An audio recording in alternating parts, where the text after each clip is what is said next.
తిరుమల తిరుపతి దేవస్థాన శ్రీ గోవిందరాజస్వామి ఆలయంలో భద్రతా లోపం బయటపడింది. శుక్రవారం రాత్రి విజిలెన్స్ కళ్ళు కప్పి ఆలయంలోకి దిగిన ఓ వ్యక్తి అర్ధరాత్రి పూట ఆలయ గోపురం పైకి ఎక్కి మద్యం ఇస్తే కానీ కిందకి దిగనంటూ హల్చల్ చేశాడు.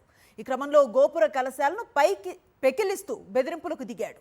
అయితే పోలీసులు అతి కష్టం మీద అతన్ని కిందకి దింపి అదుపులోకి తీసుకున్నారు. తిరుమల తిరుపతి దేవస్థానానికి చెందిన శ్రీ గోవిందరాజస్వామి ఆలయంలో స్వామివారి ఏకాంత సేవ తర్వాత శుక్రవారం రాత్రి ఆలయం మూసివేశారు.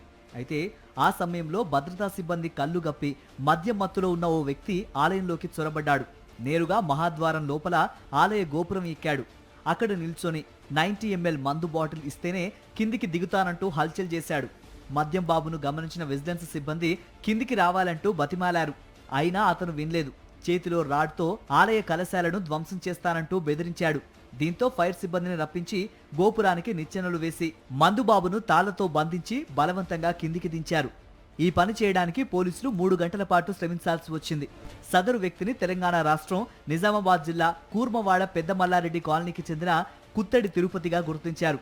మద్యం మత్తులోనే ఆ వ్యక్తి అలా చేశాడని ఈస్ట్ డీఎస్పీ భక్తవత్సలం తెలిపారు. ప్రస్తుతం అతన్ని తిరుపతి ఈస్ట్ పోలీస్ స్టేషన్ కు తరలించి విచారిస్తున్నారు. ఈ ఘటనలో ఆలయ కలశాలు పాక్షికంగా ధ్వంసమైనట్టు తెలుస్తోంది. శ్రీ గోవిందరాజస్వామి ఆలయం ఎంతో ప్రతిష్టాత్మకమైన ఆలయం. అలాంటి ఆలయ రాజగోపురం పైకి ఓ తాగుబోతు ఎక్కి మందు కావాలి అంటూ డిమాండ్ చేశాడు అంటే భద్రత ఏ స్థాయిలో ఉందో తెలుస్తోందని మండిపడ్డారు టీటీడీ మాజీ చైర్మన్ భూమన కరుణాకర్ రెడ్డి. కూటమి ప్రభుత్వం వచ్చిన తర్వాత టీటీడీ ప్రతిష్ట మంటగలిపేలా వ్యవహరిస్తున్నారని, ఎంతసేపు మేము గొప్పలు చేశామని చెప్పుకోవడమే తప్ప ఆలయ పరిరక్షణ కోసం చేసిందేమీ లేదని భూమన విమర్శించారు. టీటీడీ చైర్మన్ బిఆర్ నాయుడు వీఐపీ సేవల్లో తరిస్తూ ఆలయాల భద్రతను గాలికొదిలేశాడని, దాంతో దేవాలయాల గోపురాలపైకి మందుబాబులు చేరుకుంటున్నారని భూమన ఫైర్ అయ్యారు.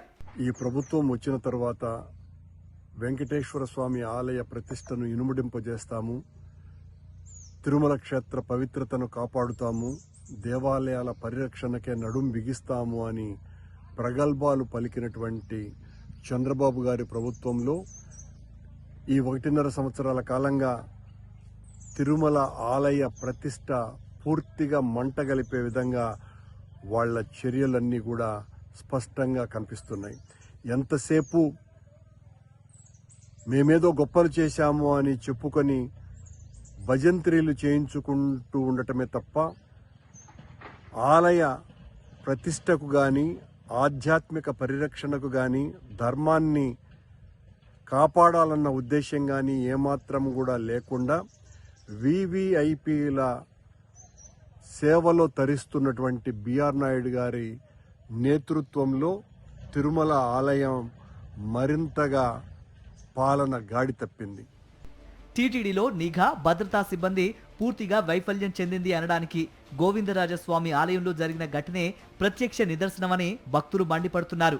భక్తుల మనోభావాలు దెబ్బతినేలా రాష్ట్రంలో అపచారాలు జరుగుతున్నాయని, పాలకుల నిర్లక్ష్యమే కారణమని భక్తులు ఆగ్రహం వ్యక్తం చేస్తున్నారు. వీళ్ళు విజిలెన్స్ ఏం చేస్తున్నారు అని అడుగుతున్నా నేను. టీటీడీ విజిలెన్స్ అధికారులు ఏం చేస్తున్నారు? లేదంటే వీళ్ళకి ఏమన్నా ఎవరు ఏం చేసినా మీరు పట్టించుకోవద్దండి, భక్తులు మాత్రమే ఇబ్బంది పెట్టండి అనే ఇన్స్ట్రక్షన్ ఏమైనా ఇచ్చారా?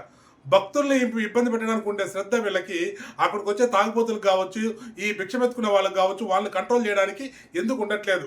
ఇది పూర్తిగా టీటీడీ విజిలెన్స్ యొక్క నిర్లక్ష్యం, సెక్యూరిటీ వైఫల్యం అనే చెప్పాలి. టీటీడీ విజిలెన్స్ అండ్ సెక్యూరిటీ సిబ్బంది నిద్రమత్తు వీడటం లేదు. టీటీడీ యాజమాన్యం తీవ్ర స్థాయిలో నిర్లక్ష్యాన్ని ప్రదర్శిస్తోంది.